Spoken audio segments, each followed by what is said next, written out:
Hey guys, what's up? It's Rygar the Destroyer, and today we're going to be taking a look at Han Solo in his Stormtrooper Disguise from the Star Wars 6-inch Black Series.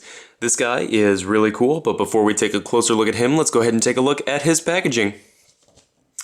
Here it is. It's pretty standard for the older Black Series. It's got a nice big window here on the front, picture of Han up in the corner, and then on the back it's got a picture of Han and Luke from the movie done up in black and white here, and there's no description or anything on the back, which is kind of odd actually.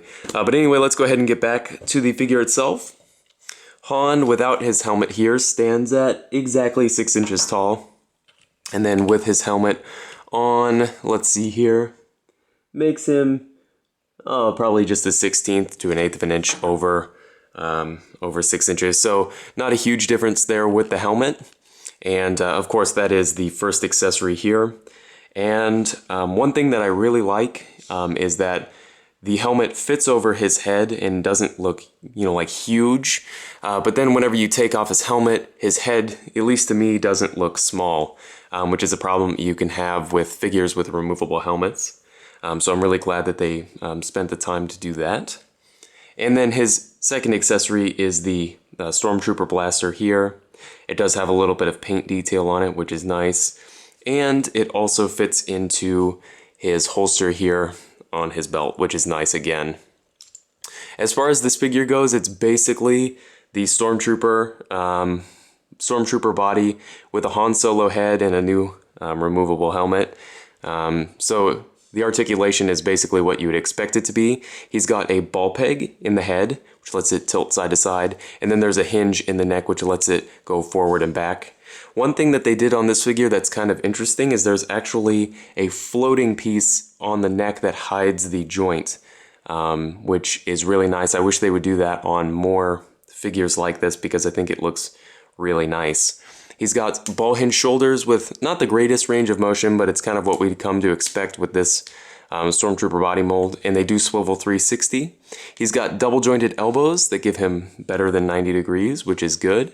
Then he's got a hinge in the wrist, which on mine is a little stuck here, but it does go horizontally through the hand, and on this side it goes vertically through the hand. Again, that one's stuck. I'm imagining that's probably just my figure, and I'm imagining heating this up would probably loosen that joint enough where you could move it. He does have a diaphragm joint, which feels like a double or single ball peg, probably a double, and lets him lean side to side, forward and back, and then of course twist side to side, which is really nice. He's got T-jointed hips, which let his legs kick forward, a little bit back, and then out to the sides, which is nice. There's a thigh swivel hidden in there. Double jointed knees with a great range of motion. Hinged ankles. Mine's got a little bit of extra plastic there. Hinged ankles and an ankle rocker. So overall, this is basically just a Stormtrooper figure with a new head and helmet added to it. So normally I wouldn't like a figure like that that's just a basic rehash. But one thing that I really like about this figure is that it's just well done. All of the parts come together really well, and they did some extra things to kind of make it come together.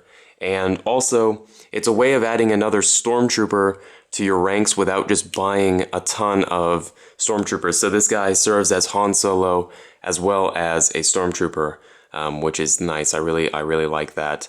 But anyway, if you have any comments or questions, please leave them down in the comment section below, and I guess I'll see you later.